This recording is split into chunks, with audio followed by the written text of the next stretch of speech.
Welcome, good morning. I am Walter Kimball. The October 5th, 1936 edition of the Elgin Courier-News carried with it my obituary, entitled Oldest Pioneer Taken by Death.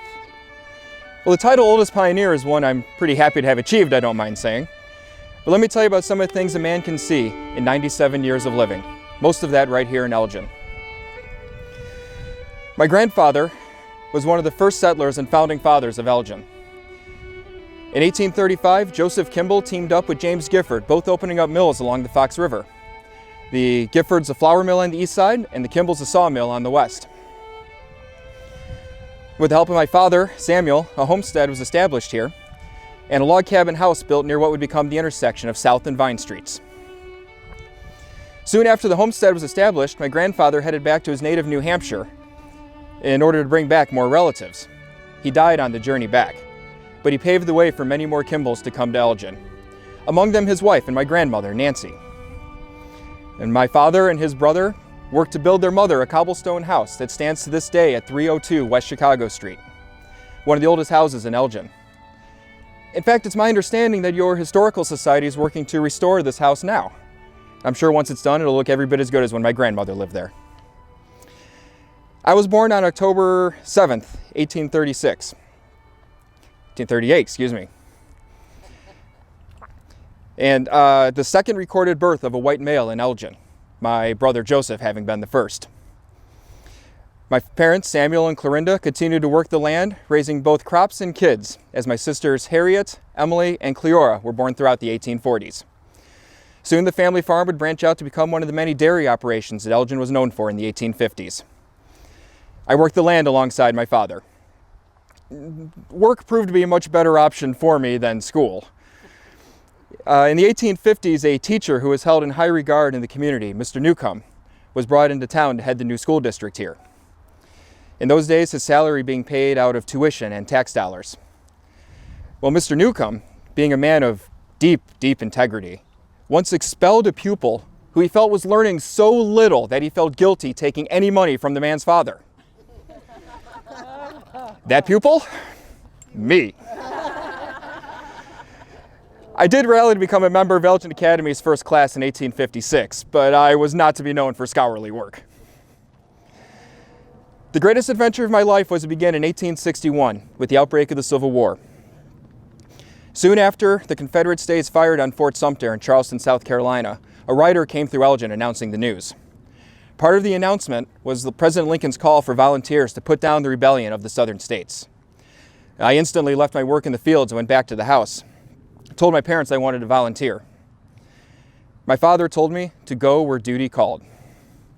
Well, duty led me to sign up for a 3-month enlistment in what would become Company A of the 7th Illinois Volunteer Infantry. The 7th Illinois being the first regiment that this state sent to war. I was the first volunteer from Elgin and almost certainly one of the first in the state. Many of the boys from Elgin were eager to go off to war. So much so that the local militia unit I was a member of, the Elgin Continentals, got into a little scrap with some of the boys from Geneva. A shipment of guns came into the county courthouse, and both Elgin and Geneva laid claim to these. Well, Captain Ed Jocelyn, who was also the mayor of Elgin, led a group of 20 Continentals on a raid to Geneva to take back the guns that Geneva now had in their possession.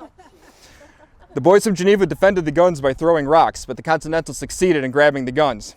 And with those, we headed off to Springfield to join the rest of the regiment and train for battle.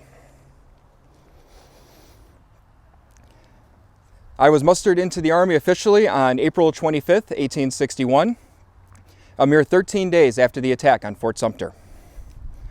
On May 1st, Colonel Cook saw fit to promote me to sergeant. And with that, my service to the Union brought me $13 a month. The 7th Illinois began the war performing guard duty in Cairo, Illinois. And when it became clear that the war would not be over in 90 days, the call went out to re-enlist for 3-year terms. The 7th Illinois and the men from Elgin would fight through to the end of the war, participating in some of the bloodiest battles. But my war effort would go a different direction, as I signed on with the Quartermaster Department.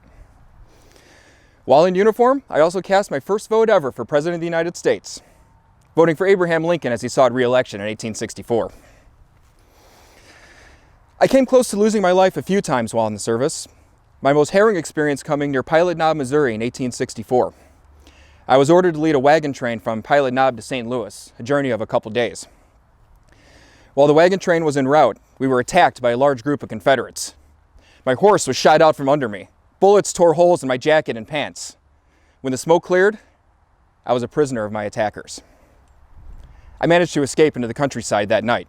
Spent the next 8 days trying to make it back to Pilot Knob, surviving on tree bark and corn I found along the way. Making it back to Pilot Knob, I could barely move another step. Upon my return there, I dug up a cigar box that I had buried under a barn with money hidden in it from the quartermaster department. Funds hidden there from friend and foe alike. On my return to Elgin, I went back to farming and raising livestock on my parents' farm. The milk that the dairy operation there produced helped supply the Gailboard milk condensing plant, and I also worked there as a watchman. I met and married a widow from Iowa named Mary Phillips, and together we had 2 sons, Samuel, born in 1867 and named after my father, and Walter Jr., born in 1871. Mary's son Charles from her first marriage also lived with us, and I moved my family into my grandmother's house on Chicago Street. In addition to farming, I also worked as a Elgin policeman and served as assistant township supervisor for 30 years. In my later years, I worked as a doorman at the Old Grand Theater until the Palm Sunday tornado of 1920 destroyed that theater. I joined Elgin Veterans Post number 49 of the Grand Army of the Republic in 1885, the GAR being the Civil War version of your VFW. Later in my life, I served as commander of that post. At the time of my death, a once proud post of 443 members was down to 4. My wife Mary would pass on in 1898. My son Samuel passed on in 1926. When I grew too old to farm, I moved in with my son Walter Jr. at his house at 601 North Grove. All through my life, Elgin continued to grow. By the time of the centennial in 1935, the handful of cabins and farms I remembered from my youth was now a thriving city of almost 40,000 people. At Elgin Centennial celebration, I was honored as the oldest native-born resident. And for that honor, I cut the first piece of a 700-pound cake that had been prepared by the 9 different bakeries Elgin had in town at the time. I died quietly in my sleep on October 4th, 1936, and was buried here at Bluff City a few days later on what would have been my 98th birthday. Most people who know me, or get to know me, want to know one thing. Why did I suddenly disappear 2 times in my life? Well, I'm not going to spell it out for you. Why not? It's a family secret. But I will tell you what the newspapers had to say about it. Then you can interpret the facts any way you wish. I was born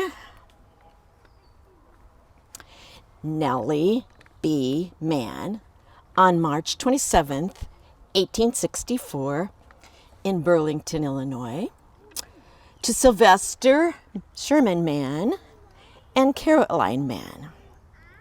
I had 2 brothers, John and Irvin, and 2 sisters, Alice and Elvira.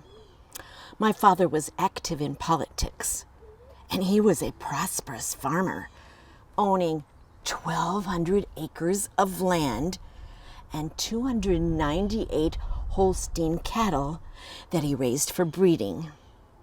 In 1870, we moved to Elgin. I was considered one of the most accomplished young ladies and was believed to be wealthy in my own right. At the age of 23 on May 5th, 1886, I married Dr. O.A. Chappelle, a well-educated and prominent dentist who was a nephew of Abel Gifford. He was from Eau Claire, Wisconsin. Dr. Chappelle was very handsome and debonair. He was a gentleman of culture, an energetic young businessman, and a leader in his profession. We liked to travel. We traveled throughout the Northwest on our honeymoon, returning to our home on the corner of Gifford and North Streets. There we raised 2 sons, Ora and Rollo. I was a devoted mother and wife. Most of my time was spent taking care of my family. I did, however, join the Elgin chapter of the Eastern Star, and I became a member of the travel class, which actually still exists today. I was asked to be the secretary, so I spent a lot of time recording the minutes of each meeting and who was and wasn't there. I also went to all the social functions in Elgin. There I met and became close friends with another socialite, Henrietta Rowe of Chicago. Now, every marriage has its ups and downs. But not every husband, as the newspaper said, calls his wife into his office and tells her he doesn't love her anymore and that he wants to leave her. I finally couldn't take it anymore. So in 1908, I sued for separate maintenance against my husband. I later withdrew the suit and deeded all of my property to him as a sign of reconciliation. Life got even worse a month later when I accidentally ran over and killed my best friend, Henrietta, while driving my car. The newspaper said I suffered a nervous collapse after that. By October of that year, they are writing that I disappeared and that detectives were looking for me. The gossip was that I was in a sanitarium and also that my sons accused my husband of kidnapping me. Dr. Chappelle states that I'm okay and staying in Denver and then Idaho with relatives. After that, he disowns his older son, Rollo, for the debts that he incurred. In March of 1909, I returned to Elgin with my husband. In January of 1910, the newspaper said that I mysteriously disappeared again. That I was in Boise City, Idaho. Okay, that's what the newspaper said when I disappeared, and that I was mentally deranged from all the worry and strain of my marital troubles over the years. And I was waiting to be transferred to a private sanitarium near Elgin. It also reported that my husband, without cause, this was listed in the reason for the divorce, that he left me without cause and lives separate from me without sufficient cause, and that he failed to provide, this is a quote from the paper, the necessities of life for me, even though he had the ability to do so. When I returned from Boise City, came back, I stayed with my relatives, the Potters, and I improved immensely within days. I had decided not to get the divorce, but my husband went ahead with the divorce and made certain that it was final. He remarried within 3 months. On September 7th, 1911, he married, according to the newspaper, one of the most beautiful women who ever lived in Kane County, Mrs. Ellie M. Best of St. Charles. I decided to sue her for $30,000 for alienation of affection. Dr. Chappelle called it an outrage and said it was blackmail. During the grand jury trial in 1912, he was charged with perjury at the divorce hearing. Maybe you can better understand why I disappeared 2 times in my adult life. Coping with everything was not easy. So, was I kidnapped? Did I have a mental breakdown? Was I placed in a sanitarium? That is for you to figure out. As you can see on my tombstone, at age 53, after an 8-week illness, I passed from this life on July 9th, 1917, and now rest in peace. Thank you.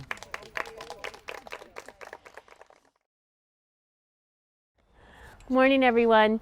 My name is Maggie Renwick Chappelle, and I was born in Elgin on August 24th, 1841, and I lived here my whole life until I died in January of 1888. My life was greatly impacted by the death of my husband and my 2 sons. These experiences were intertwined with Elgin's own experiences during the Civil War, so I'm going to tell you about those today. As early as 1840, there was conversations in Elgin about slavery. Early local resident James T. Gifford was a member of the Liberty Party, which opposed slavery and its spread. The Kane County Anti-Slavery Society and many prominent local businessmen also spoke out against slavery. Abolitionists visited Elgin and spoke out publicly.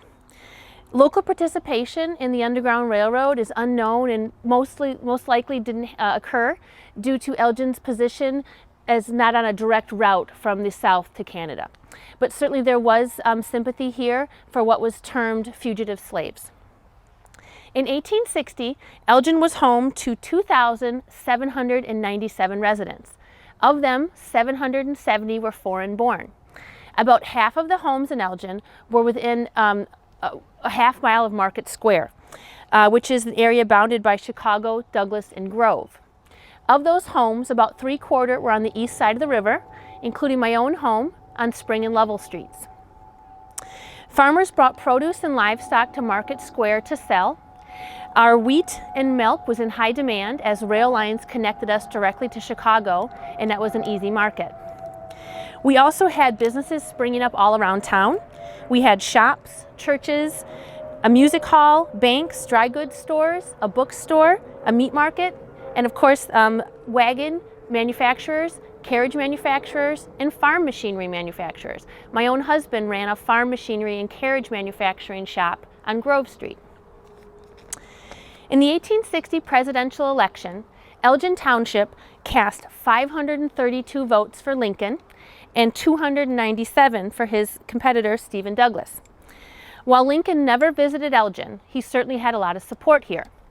When his election led to the secession of several southern states, Lincoln called for 75,000 volunteers to join the Union Army. Among the first groups to join were the Elgin Continentals, a local protection and drill group that my husband belonged to, and they signed up for 3-year terms of service. The Illinois 36th Regiment would eventually fight at Chickamauga, Perryville, and Missionary Ridge, and eventually joined Sherman's March to the Sea. My own husband, Edwin, though, would die in October of 1861 in Rolla, Missouri. He was one of the 68 Elgin men who eventually died by the war's end. Many, like my husband, died of illness and disease in the camps and also due to poor surgical practices. I was pregnant with our second son, Eddie, when he died. While sons and fathers left to fight in the Civil War, those left at home did their best to support the effort. Many local soldiers were trained at a camp in Aurora, and many wives and families took picnic lunches and supplies down to the soldiers at that time. These might include things like comforts from home, maybe some spices to spice up the meals, supplies they might need for hygiene, and also clothing and winter gear. Elgin also sent large amounts of fresh milk to training camps in Chicago and also hospitals in Chicago. As the war continued and our local soldiers moved farther and farther from home, Elgin women looked for ways to support the effort by making things and sending those things to the soldiers or raising money. In 1861, the commander of a local Elgin regiment wrote home and asked if the women of Elgin would make havelocks for the soldiers. Havelocks are pieces of fabric that clip to or attach to the back of a hat and then drape down over the neck to protect a soldier from the sun. But the soldiers soon found out that they were good for many things. They were good for hot pads when pulling food out of the fire, they were good for cleaning guns, and they were also good for washing dishes. So the women of Elgin sent hundreds of these havelocks to the men. We also worked at lint scraping. We would take large pieces of cotton cloth and scrape them with a blade until tufts of lint appeared, and then that lint was used to pack into wounds in field hospitals. Doesn't sound like a good idea? We've learned a lot since then. But we were helping, we were doing good work. As the war waged on, the Confederate Army retreated and the Union Army advanced. Those living as slaves in the areas of the Confederate retreat became contrabands under the care and protection of the Union Army. The Union Army was not equipped to deal with the large numbers of women and children who were now under their care, these former slaves. The suggestion was made that cities in the North could accept these former slaves and care for them. Many cities said no. Elgin said yes, but not without local controversy.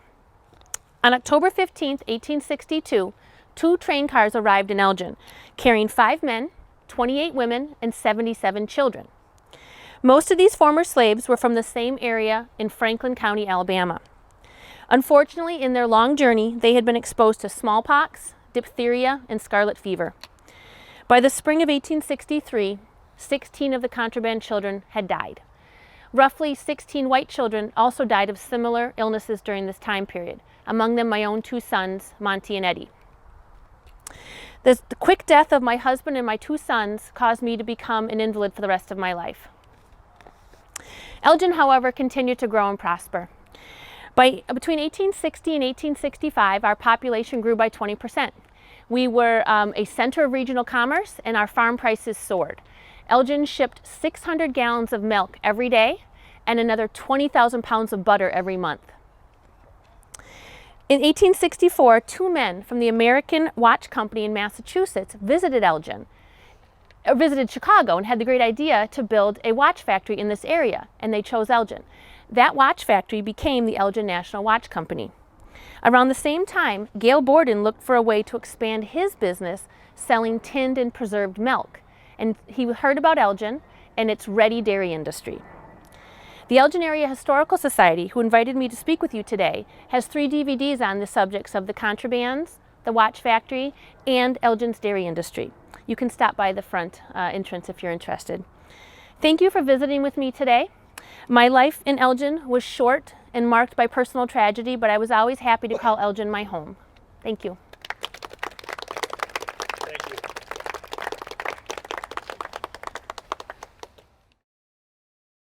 Well, good morning, folks.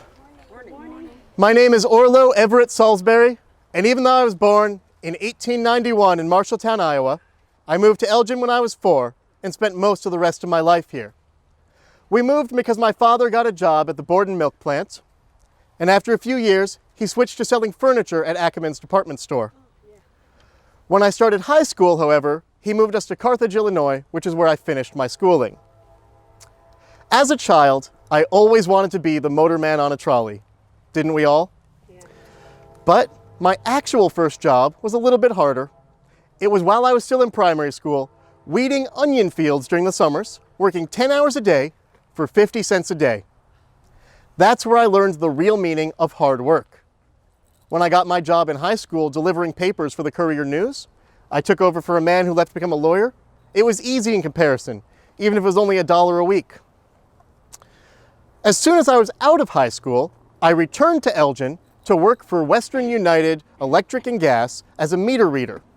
After a few short months, they promoted me to opening the Harvard office and then returned me to Elgin to take over doing all of the ledgers and books. I learned a lot about business there, and that's also when I started selling cars. Have you ever had that rush at your first car sale? Well, I found I loved doing that, and it was while selling cars that I met my beautiful wife, Ada Lillian Pierce. We got married May 25th, 1916 when we were 25 years old. Now men, remember not to forget your anniversary, because it was right after our first anniversary that we had to make a hard choice. I was given the opportunity to start selling the Elgin 6 in Morris, Illinois. This car was named after the Elgin Road Race, ironically in its 6th year at the time. And we took the opportunity, we moved out to Morris, and I had a great time selling the 6, but we had to return to Elgin. This is home, we couldn't stay away. A short time after we returned, another great opportunity presented itself. I had the chance to go into business with an already experienced car man, Ted Moody. We opened our own new dealership together at 222 South Grove Avenue, selling all types of cars. Ted ran the maintenance department, and I ran sales. When people came to us saying, hey, I want to buy a car, and every other dealer wouldn't work with them, they said they weren't worth the time of day, we made sure to treat them with dignity and respect, giving them all we could. We based our entire business on honesty, integrity, and service, and business was going well. In 1920, though, Ted got sick with carbon monoxide poisoning and couldn't work with cars anymore. He sold me his share of the dealership and moved north to Wisconsin. I kept the dealership going well, running it myself, and in 1924, while opening a second dealership in Rockford, I actually moved to a larger location just a few blocks away at 138 South Grove Avenue. Now this is the roaring 20s. Business was booming. Everyone was buying. Every business was expanding. Well, we'd already had our daughter Sally born, and I wanted to keep with her more often. I wanted to spend time with my family at home. So when we heard that we were expecting our twins, John and James, I decided it was time to sell the Rockford dealership. Everyone said that was going to be a bad decision. Why would you do that? But I sold the Rockford dealership so that I could consolidate here in Elgin and spend more time with my family. Do you know what happened next? The crash, the Great Depression. Every business was failing and struggling, and I had cash on hand. I managed to work well with my family, bringing them to work, teaching them the business. Ada helped me often in the office. And we were selling cars well. So that not long after the crash, in 1932, I was up to 3 dealerships and started selling international trucks, brand new. I always made calls like that in business that people thought were not the right call that proved to be right. In 1933, an opportunity came along. There was a dealership that sold DeSoto's and Plymouths. They were struggling, about to go out. Well, everyone said, don't go there, don't buy that. Well, do you know what I did? I went and I bought it. And in just 5 years, I had increased sales tenfold. This became a fantastic dealership. I always wanted to make calls like that though, and I found I was good at them. When World War II started, every other dealer wanted to sell every single car that they had. Do you want to be stuck with an older model? Who's going to buy it? Who's going to be around? Well, I decided to buy every single car I could get my hands on.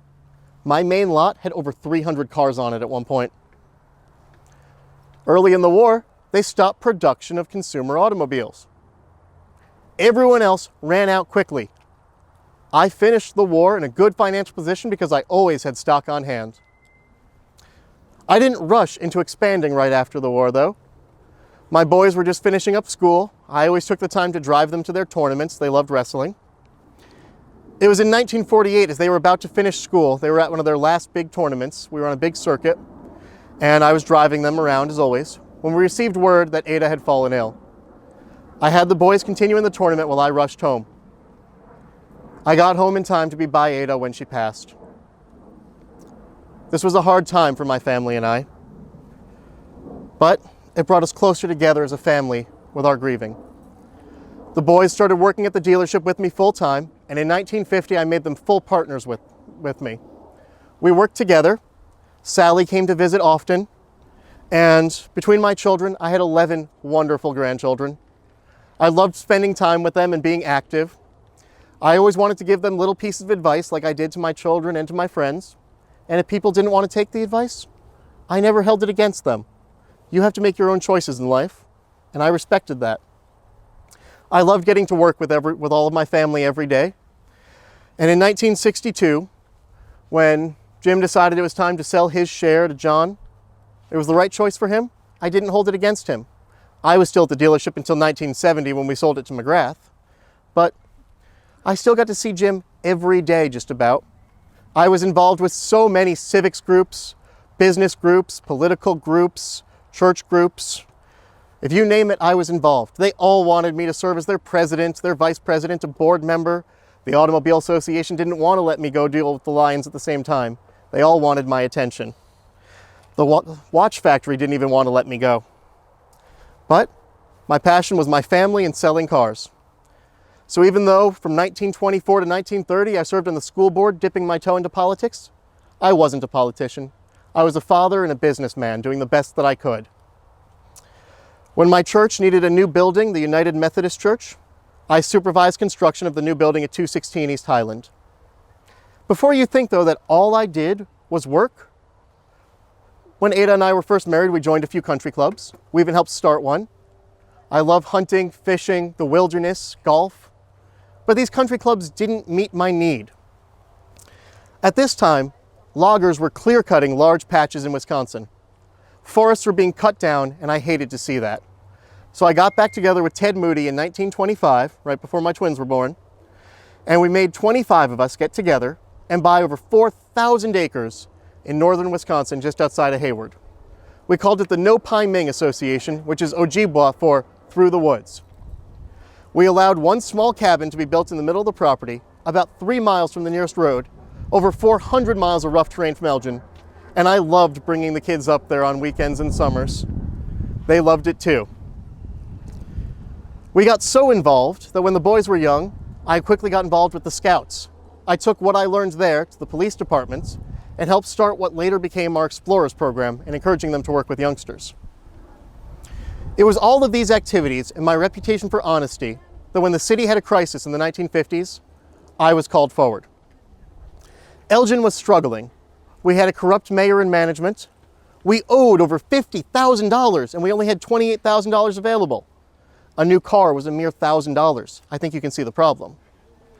So some concerned citizens and I got together and we formed the Elginites for City Manager slate, and I was the mayoral candidate. We won, and immediately we managed to institute a city manager. We got things going well, we fixed the budget, we actually had a surplus. We managed to start the Parks and Recreation Department, off-street parking, and as a result of all of this and our sound financial practices, in 1956, 1 year into being mayor, Elgin won All-American City. We were the only real winner that year. We did all this by not being politicians, but by being community members, citizens, businessmen. We did what needed to be done. Service was how we led things. When they asked me to run for re-election, I said no. I'd done everything I needed to do, and I wanted to get back to my normal life. My whole life was based on service and integrity, helping the not-for-profits, the residents, and the business community of Elgin. I loved what I did. I kept working until just a few years before my death, February 25th, 1979, when I was 87 years old. And I always loved what I did because I took the time to do it with people that I loved. I would encourage each and every one of you to go out and find where you can serve your community, where you can help others, where you can serve with honesty and integrity and respect, but most of all, take the time to spend with your family and with your loved ones. Thank you, and have a great day. Thank you. My name is Frank Bangs Wilkie. I am a newspaper journalist known and respected worldwide. I am what some have called the world's greatest war correspondent, and I am the author of 15 books. I was not born in this city, but it was my wife, Ellen Morse Wilkie, who lived here as a child with her parents, Mr. and Mrs. John Morse, wealthy lumber merchants who had a house on the corner of Gifford and DuPage. I loved my wife with all my being. If you allow me for 1 second. My dear wife, there are some people here that have taken an interest in our work. If you allow me, I shall indulge them. Thank you for that. And thank you for that. I was born in West Charlton, New York in 1832. As a child, I wore many hats. I worked on the Erie Canal one year where I was cheated out of my wages. I found my way down the Hudson River to New York City, where for 2 years I survived honestly and bravely, selling matches, holding newspapers, and doing odd jobs. When I was 18, I ventured into the blacksmith industry. Though I was quite talented, I despised the work. All through this time, I had been a constant and voracious reader. I read everything that fell my way. I went through a book with marvelous rapidity. In 1861, I found myself working for the Dubuque, Iowa Herald on the banks of the Mississippi River. It was my love of the written word that caused me to find excellence in my chosen career path. While working for the Dubuque, Iowa Herald, I worked from 9 in the morning until 2 a.m. the next morning for the price of $10 per week and no expenses paid.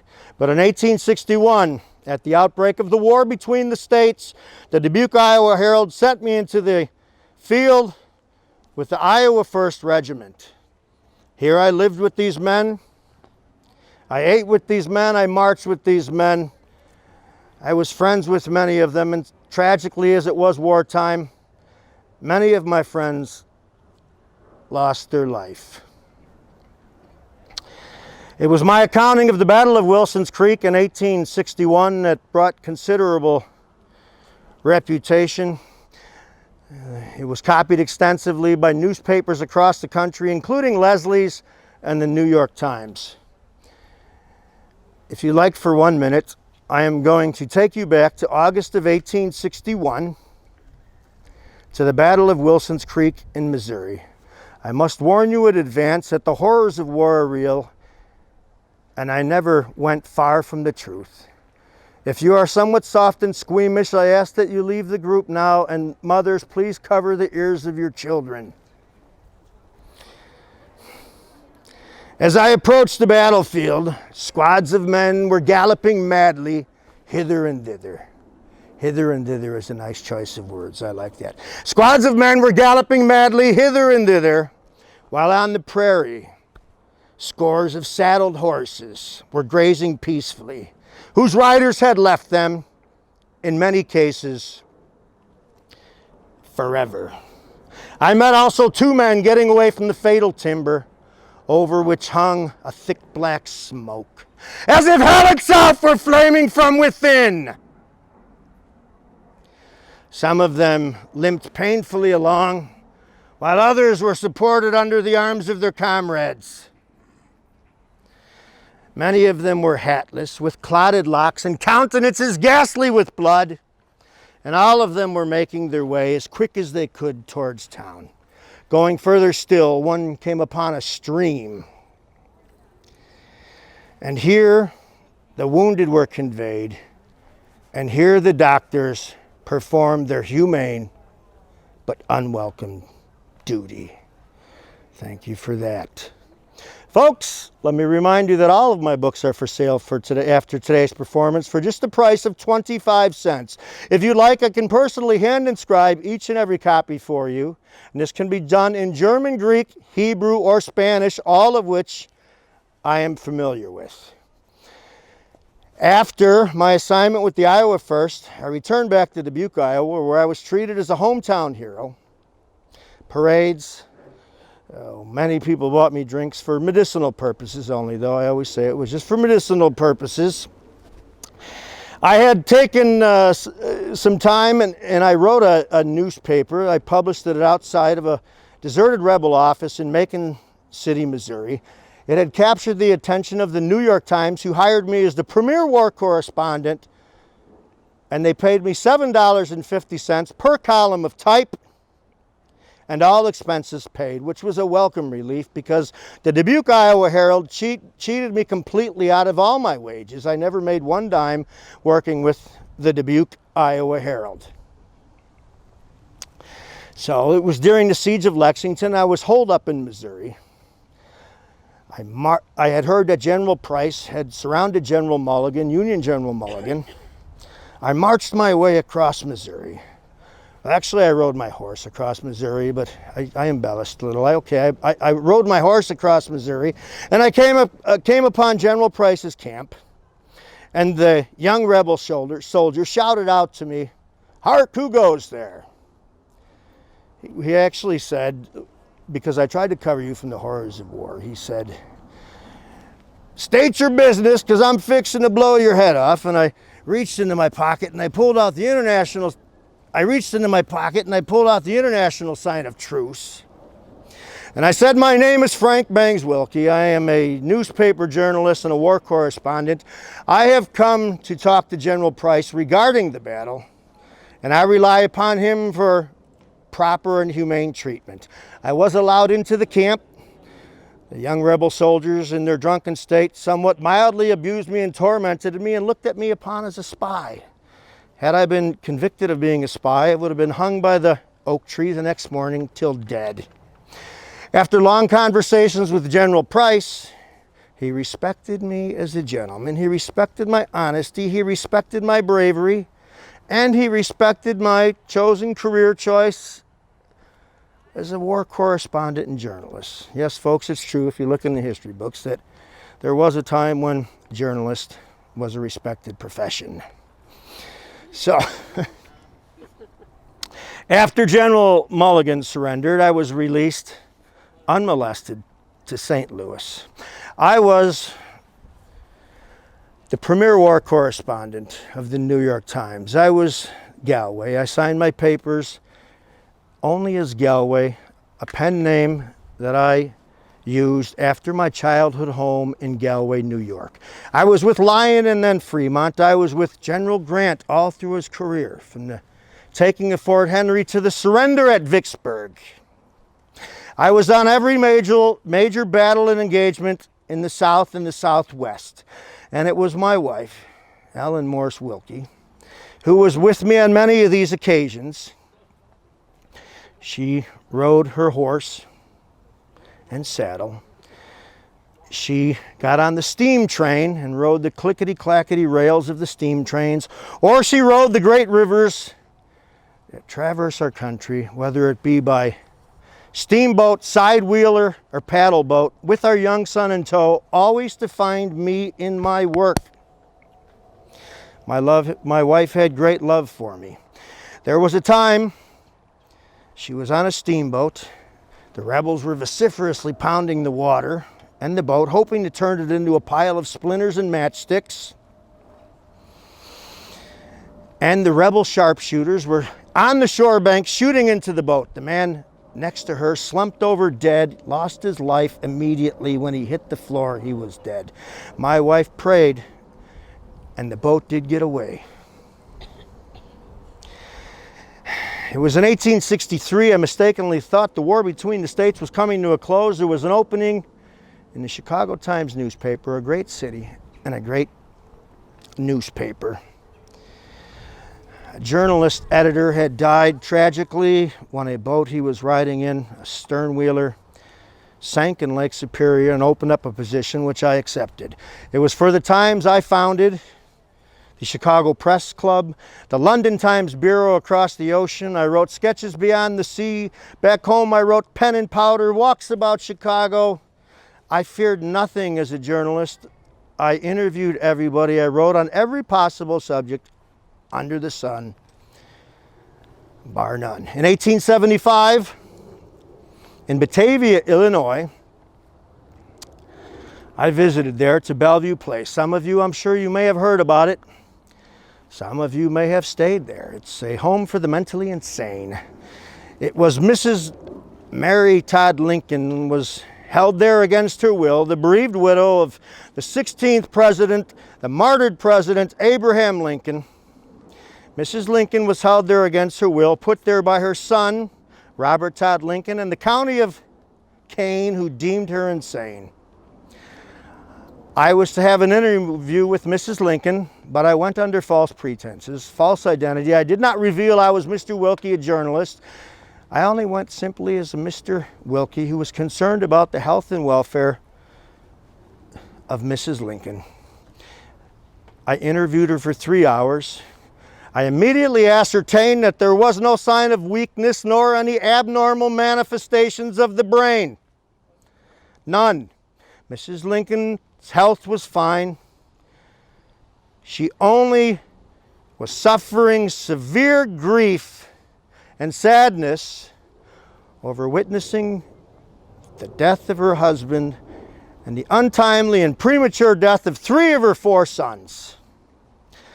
I left the mental asylum Bellevue without ever revealing my identity. And thus, when the newspaper article came out 2 days later, it was quite a surprise, as nobody there knew that I was Frank Bangs Wilkie, the famous newspaper reporter and journalist. It was in 1892. I came down with a severe case of the grip. The grip, how terrible. Have any of you here had the grip? You, sir, you've had the grip. I know you've had the grip. I can tell by looking at you, you've had the grip. Anybody else here have the grip? The grip is what you commonly know as the flu. I suffered from the grip for 3 weeks. In my weakened state, in my home in Norwood Park, I fell, I hit my head, and I succumbed to brain fever. I was unable to recover from brain fever. They had a large service for me. Many of my friends and colleagues were there, paid their respects. This was at McVickers Theater in Chicago, Illinois. We came then to the Elgin Cemetery by train to my final and last resting place. It was here that my son came for many, many years and put roses on our grave.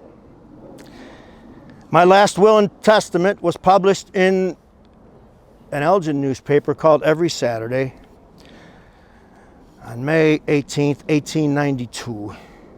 I am a man of words. I am going to recite to you my entire will and testament, though I fear it shall consume the rest of your entire day. Ladies, please loosen your petticoats. Men, adjust your suspenders, light a cigar. This will take a little bit of time. Please allow me. I leave everything to my wife, Ellen M. Wilkie, and thank you.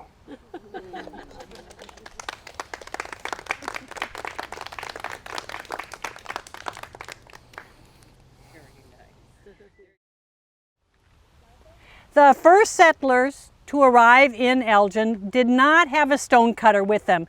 So when someone died, a marker made of wood was put on their grave. This caused a problem because the wood deteriorated quickly. In time, stone cutters also arrived in Elgin and created more permanent grave markers. The stones were usually granite, sandstone, and limestone. The first of these, granite, was extremely durable, but it had to be imported and it was quite difficult to carve.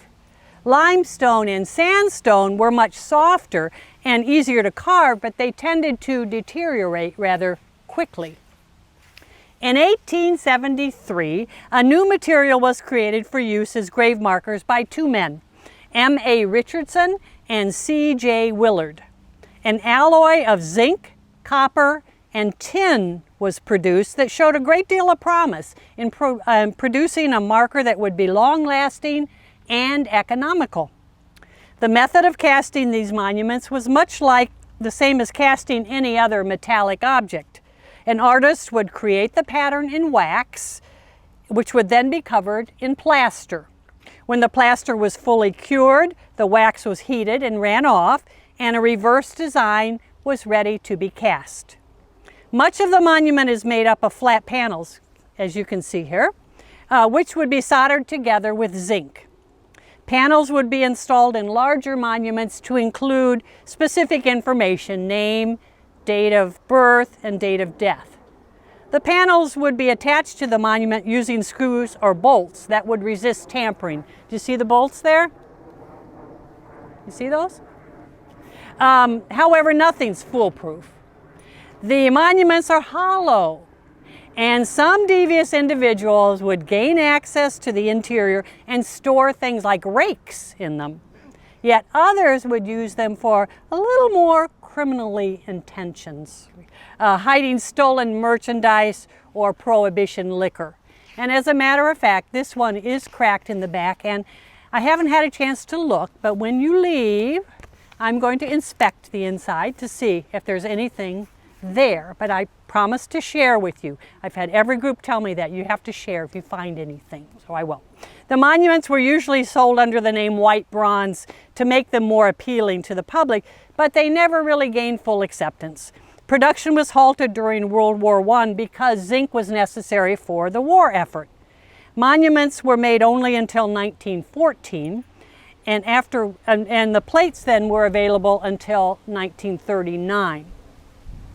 After World War I, the primary use for zinc was for making pennies.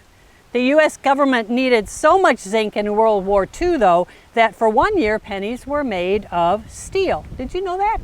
I didn't know that. And somebody told me 1943 was the year. There are more than 24 monuments of this type in Bluff City Cemetery. And as I'm looking at you, I can see 3 of them. Once you see the monument, you'll start to recognize them throughout the cemetery. There are several.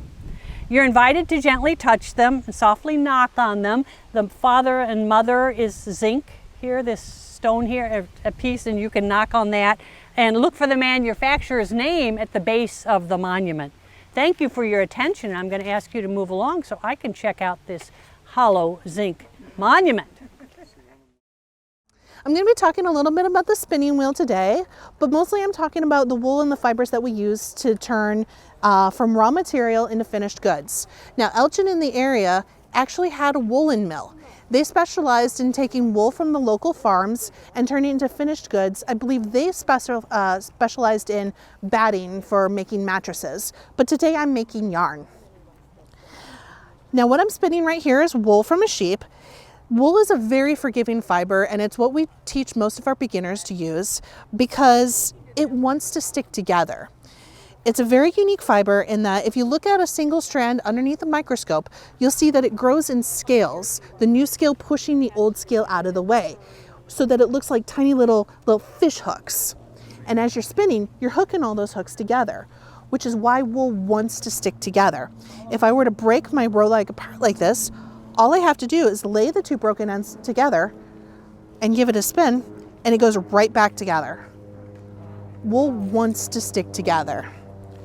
But wool's not the only fiber that you can spin. I've also got here a plant called flax. Now, flax is a very pretty plant. It grows about this tall, and it's got these little blue flowers on it. Absolutely lovely. But it's also protected. The fibers that we want are protected by a hard bark.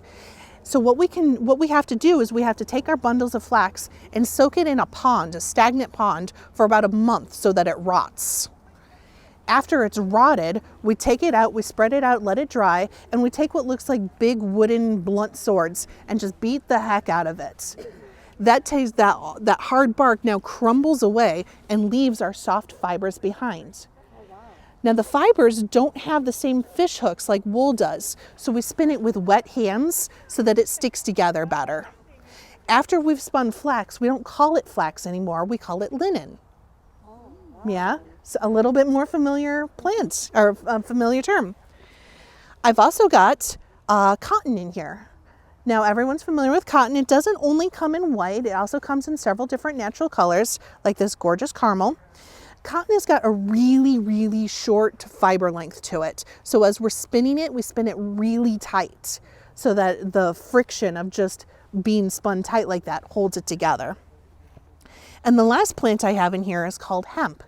Now, hemp is a very popular plant for using for the sails of ships because it's naturally antimicrobial. It resists mildew, which is something that we want for a material that's gonna be used for something that's exposed to water all the time. When sailors would refer to their ship sails, they wouldn't refer to it as hemp. They would use the Latin name, which is cannabis. Now, as you're using the word cannabis over and over, it would slur, and as they're referring to their ship sails, that word eventually became the word that we recognize today as canvas. There you go. Now, I went through that pretty quick. Did anyone have any questions? No questions? Thank you. We've also got antique cars to look at over here. And what's up? Now, there's a couple different ways you can get colors. It depends on what time period you're talking about. During the time about the Civil War on, you could go to the store and buy chemical colors. You know, just buy a cake of dye and add that to whatever you're looking for. If we're talking about the Revolutionary period before, then we're looking at natural plants. There are 3 plants that once you have those 3, you pretty much got all your colors covered. Goldenrod. Goldenrod is a very popular plant in the area. It grows along the side of the roads. It's probably about that tall, and it's got a string of yellow flowers. It makes a beautiful yellow, absolutely gorgeous. Then we've got blue, which you can get from either the plant called woad or indigo, which is still used today for blue jeans. And then there's the red. If you're looking for a brilliant scarlet, you can't do better than in the Southwest states, there's a bug called a conchonal beetle.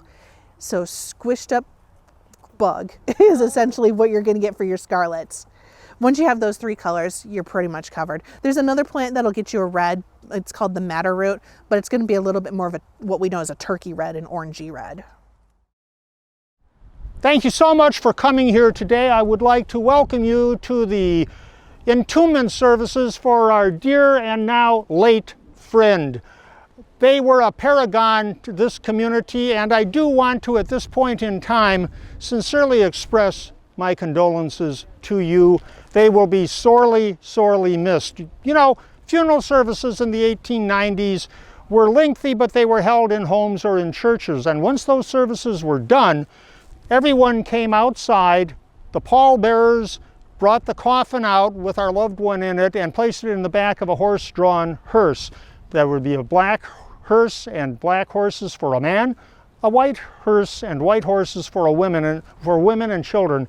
And if not enough black horses could be found, funeral staff was tasked, if you will, with finding horses of other colors that were well suited to pull such conveyances and then dyeing them with boot black in the hopes that it would not rain on the procession as they made their way here to the cemetery. The procession proceeded with the hearse in the front, followed by a flower cart, followed by the minister, followed by the pallbearers, the family, and the rest of the broader community.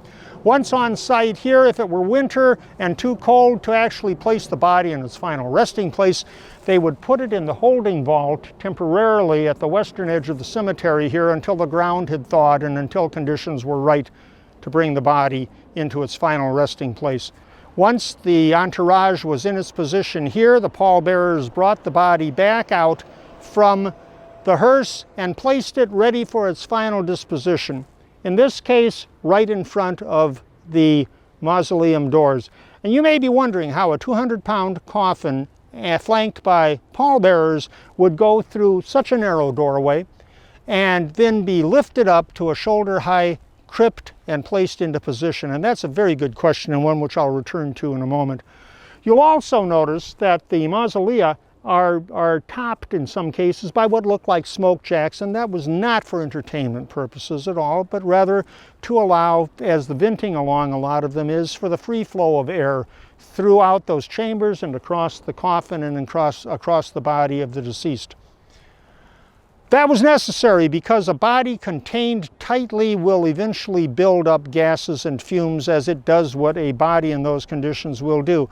And those fumes, if left encased in a tight container, will have explosive results. Explosive with such force as to blow the marble front off of the crypt inside of a mausoleum like this, clear to the other side of the gallery, and no one would want to have to deal with cleaning all of that up. But now, to return to the question about how the body in the casket and the pallbearers and everyone went through those doors, and I'm just looking at the time. You do know, I am so sorry, we are out of time to answer that question, and so I need to simply let you all pass on to your next appointed stop. I will be happy to address this question sometime in the future, but do please feel free to come back to this cemetery, and next time consider staying longer. Thank you so much. We are the sons of the Union veterans of the Civil War. We were formed in 1881 by the Grand Army of the Republic. Anybody know who the Grand Army was? Yes. No? Okay. The Grand Army was a veterans group that was formed right after the Civil War from Union soldiers, and they wanted to perpetuate the memory of their boys and their time they served. By the early 1880s, they realized, well, you know, they're dying off and they need somebody to take over. So they created the Sons, and here we are.